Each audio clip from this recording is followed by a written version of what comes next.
warahmatullahi wabarakatuh. Perkenalkan, nama saya Syifa Rahma Hairunisa dengan NIM 66612400001. Nah, di sini saya akan menjelaskan tentang digital governance pada e-Samsat di Jawa Barat. Nah, yang pertama itu ada membangun fondasi e-government versus digital governance. Nah, slide ini menjelaskan perbedaan antara e-government dan digital governance. Pada e-government, fokus utamanya itu adalah digitalisasi layanan dan proses birokrasi. Tujuannya itu untuk meningkatkan efisien pelayanan publik. Karakteristiknya masih berpusat pada institusi, pemerintah, dan teknologi, hanya digunakan sebagai alat bantu. Nah, sedangkan digital governance sendiri memiliki fokus utama yang lebih luas, yaitu transformasi tata kelola pemerintah secara menyeluruh. Teknologinya tidak hanya digunakan sebagai alat, tetapi menjadi bagian dari pengambil keputusan. Nah, kolaborasi juga dan penciptaan nilai publik. Nah, oleh karena itu digital governance dianggap sebagai tahap yang lebih maju dibandingkan e-government. Nah, selanjutnya itu ada arsitektur e-Samsat di Jawa Barat. Nah, pada slide ini ditunjukkan arsitektur sistem e-Samsat di Jawa Barat. Nah, di bagian tengah terdapat platform e-Samsat yang menjadi pusat integrasi layanan. Sistem ini menghubungkan berbagai instansi seperti Bapenda Jawa Barat, Kepolisian Daerah Jawa Barat, Jasa Harja, Bank BJB, serta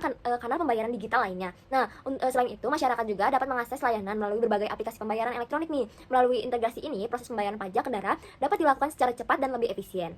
Nah, lanjut, nilai strategis dan tujuan penerapannya itu, jadi e-Samsat itu memiliki 4 tujuan utama. Yang pertama, pemberantasan korupsi dan fraud dengan mengurangi kontak langsung antara masyarakat dan petugas. Lalu yang kedua itu proses data dan analitik, yaitu meningkatkan akurasi serta pemanfaatan data dalam pelayanan publik. Yang ketiga, optimalisasi pendapatan daerah dengan pembayaran pajak menjadi lebih mudah sehingga dapat meningkatkan kepatuhan wajib pajak. Lalu yang keempat itu ada kenyamanan dalam pelayanan, karena masyarakat dapat mengakses layanan secara lebih praktis dan fleksibel. Lalu ada ekosistem layanan publik digital terintegritas. Nah, slide ini menunjukkan bagaimana ekosistem digital e-Samsat itu bekerja. Nah, di bagian atas terdapat aplikasi atau kanal layanan yang digunakan masyarakat. Kemudian data masuk ke sistem pembayaran dan platform digital lainnya. Selanjutnya terdapat proses integrasi data dengan instansi terkait seperti Bapeda, Kepolisian, Jasa Harja, dan Perbankan. Nah, semua komponen itu saling terhubung sehingga menciptakan layanan publik digital yang terintegrasi dari awal hingga akhir proses pembayarannya. Nah, selanjutnya itu ada Citizen Journey Map atau alur transaksi omnichannel. Nah, slide ini menjelaskan perjalanan penggunaan atau Citizen Journey dalam menggunakan e-Samsat. Nah, langkah pertama adalah inisiasi digital. Masyarakat membuka aplikasi dan memasukkan data kendaraannya. Lalu langkah kedua itu ada transaksi finansial. Sistem menghitung besaran pajak yang harus dibayar dan pengguna melakukan pembayaran melalui kanal digital yang tersedia. Nah, selanjutnya itu langkah ketiga adalah validasi fisik. Setelah pembayaran berhasil, pengguna masih diwajibkan melakukan pengesahan STNK dalam jangka waktu tertentu. Tahap terakhir inilah yang menunjukkan bahwa layanan belum sepenuhnya digital.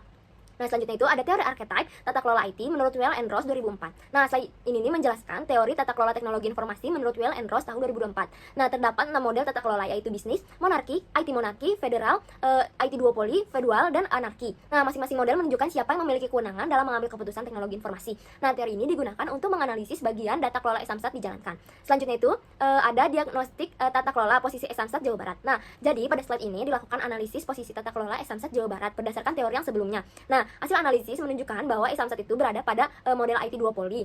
Artinya, pengambilan keputusan terkait teknologi dilakukan secara bersama atau antara unit teknologi informasi dan pimpinan atau pihak bisnis. Nah, model ini dianggap sesuai karena e-Samsat sendiri melibatkan banyak instansi sehingga membutuhkan koordinasi dan kolaborasi antar pihak dalam pengelolaan sistemnya. Nah, selanjutnya itu ada 4 pilar indikator kematangan digital governance. Nah, untuk mengukur tingkat kematangan digital governance digunakan 4 pilar utama, yaitu ada pilar pertama adalah infrastruktur dan channel, yaitu kesiapan teknologi dan saluran layanan digital.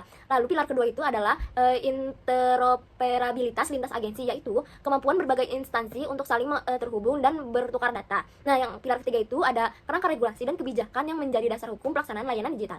Lalu pilar keempat ada partisipasi warga, yaitu tingkat keterlibatan dan penggunaan layanan digital oleh masyarakat.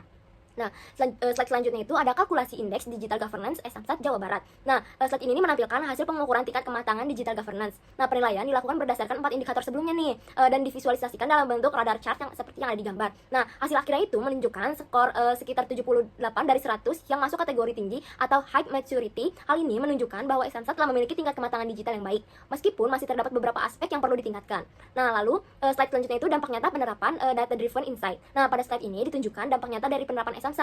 Pertama, terjadinya peningkatan penerima daerah sebesar sekitar 1,3 miliar lebih. Kedua, terjadinya reduksi antrian karena masyarakat dapat melakukan pembayaran secara online. Lalu yang ketiga itu, ekonomi bayangan atau shadow economy dapat ditekankan karena transaksi tercatat secara digital. Nah, yang keempat sendiri, akses layanan menjadi lebih inklusif sehingga masyarakat dapat mengakses layanan dengan lebih mudah.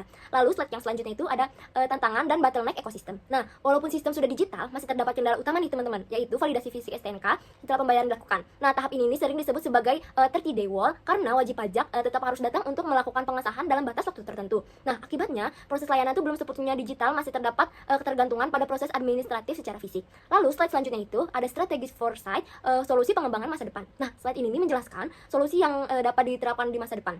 Pada kondisi saat ini, masih terdapat model hybrid karena pembayaran sudah digital, tetapi validasinya masih butuh fisik. Nah, ke depannya diusulkan penerapan sistem digital penuh atau closed loop digital, di mana seluruh proses mulai dari pembayaran, validasi, hingga pengesahan itu dapat dilakukan secara elektronik tanpa harus datang ke kantor Samsatnya.